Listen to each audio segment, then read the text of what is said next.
Hello, my name is Robert Castillo. We're at O'Hare Airport, and we're here to talk about a pre-trip on a snow mauler.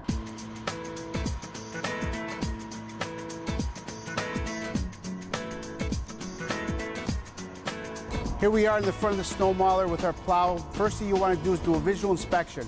Make sure the rubber on the bottom's okay, there's nothing hanging or loose, and then we'll walk back and check on the rest.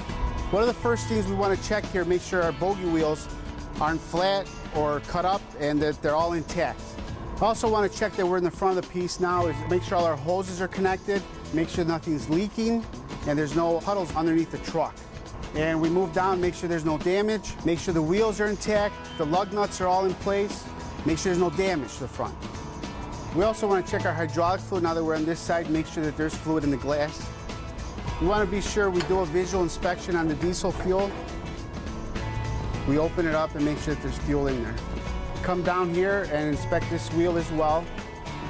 Check in the back for our hoses, make sure that the air lines are all connected.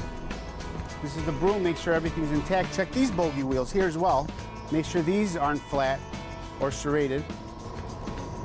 We open up our panels.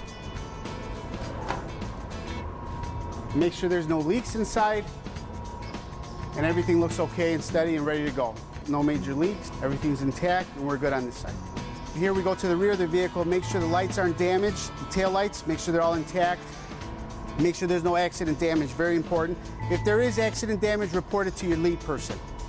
Alrighty, now we're on the other side of the snow mauler. Make sure as you guys come on this side, you check the rear fuel as well. There's two separate gas tanks, the front and the rear. This is the rear. And we open up the panels to start checking our fluids. You want to make sure at the coolant level, there's a glass sight up there where we're pointing at. Make sure you see red. If you see red, you're okay. Now we come down here. This is your engine oil. That's your dipstick to check the oil fluid, check the oil level. If you need to fill it, you fill it here. This is the fill, and this is to check it. We also have an auto greaser system. It's this big plastic container here. If it's filled with grease, it's okay. It automatically greases the rear engine. Final thing you want to check here on the rear tow behind, you open up this panel here, and we have our hydraulic level for the rear. And there's a sight glass there. Make sure that it's in the glass between the black lines, and then you're okay. If it needs to be filled, let your lead personnel know, and they'll get your fluid.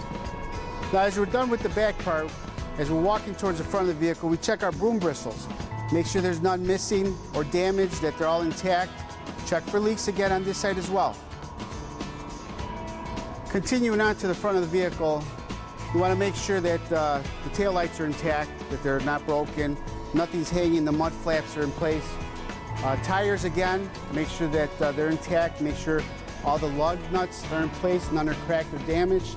You have fuel on this side as well. The two levels, make sure you check them as well. Check both sides of your tanks. Now we open up our compartment to check our engine oil. And if we look down in here, we have our engine oil, check our dipstick, and our fill level. The small one is the engine oil, the big one's the fill side. Now that we've checked our engine oil, we open up the next compartment.